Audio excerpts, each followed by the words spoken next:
Changes are coming to Medicaid and BadgerCare Plus in the state of Wisconsin. After many years of people being held in continuous eligibility for Medicaid, the state will start a process of renewals and redeterminations. This impacts hundreds of thousands of people across the state, as well as the providers, clinics, and programs that serve them. It was back in early 2020 that the Families First Coronavirus Response Act told states that in exchange for a little bit more federal money, they were to hold individuals continuously eligible in their Medicaid or BadgerCare Plus coverage. That way, people could access hospitals, clinics, vaccines, COVID testing without worrying about fluctuating income or being dropped from Medicaid. They could continue to use their Medicaid even despite changes in their own household circumstances. They could only be dropped from coverage if they died, moved out of state, or specifically asked to be terminated. Now, the changes at that time were tied to the public health emergency, and that had been renewed 12 times since that early 2020 date. As long as the public health emergency was in effect, people still had their Medicaid coverage. At the end of 2022, Congress changed that. They decoupled continuous Medicaid from the public health emergency for COVID and instead set an end date. They declared April 1st as the end to continuous Medicaid eligibility. What that means is states have 12 months to initiate unwinding. They can start their process of getting people redetermined or renewed in their Medicaid coverage. In the state of Wisconsin, we're going to take a long time to do this, at least a year to do this. Other states might move a little bit quickly. You can see what your state is required when they give their notice, and that's one of the early steps that we'll talk about in just a moment. But here's a key takeaway for the state of Wisconsin. Nobody will lose their Medicaid or BadgerCare Plus on April 1st, 2023. Wisconsin will begin its process of renewals and redeterminations after that date.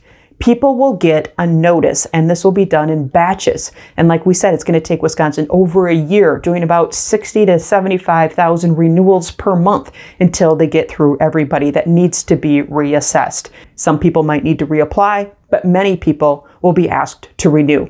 Here's the timeline for notice.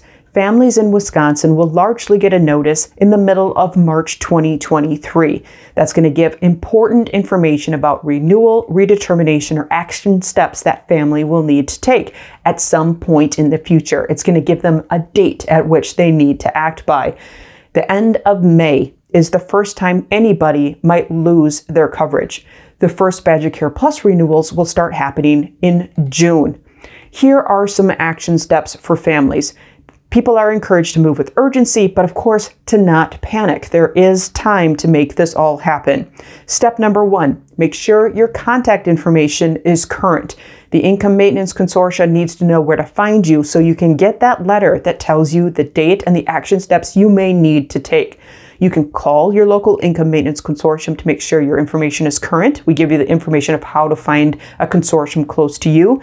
You can create a login on your Access account, the online website, where you can keep in touch with the consortium and the state Medicaid program. Or you can download the My Access app and do all of this from your smartphone. And you can get that from the Google Play or Apple Store. Number 2, watch the mail. Once they have your contact information, watch for that notice. A lot of notices are going out in the middle of March, like we said. A second batch of notices will go out by middle of April. Everybody that needs to take action steps will get a 45-day notice. These letters are coming to the contact information that the consortium has on file for you. So watch the mail and make sure you get that letter from your local consortium or the Medicaid program. And number 3, tell a friend, say it forward. Let other people know changes are coming and some of the action steps they can take to make sure that we don't lose anybody in this big transition. There will be a lot of people that need to go through a renewal or redetermination. We don't want people to miss their date just because they missed a couple of letters. We have a lot of resources in the description below. Resources from the state of Wisconsin, some fact sheets, some tips on how to make this work a little bit more smoothly, and some suggestions of what to do should someone be determined ineligible for Medicaid. And we cover that in other videos as well.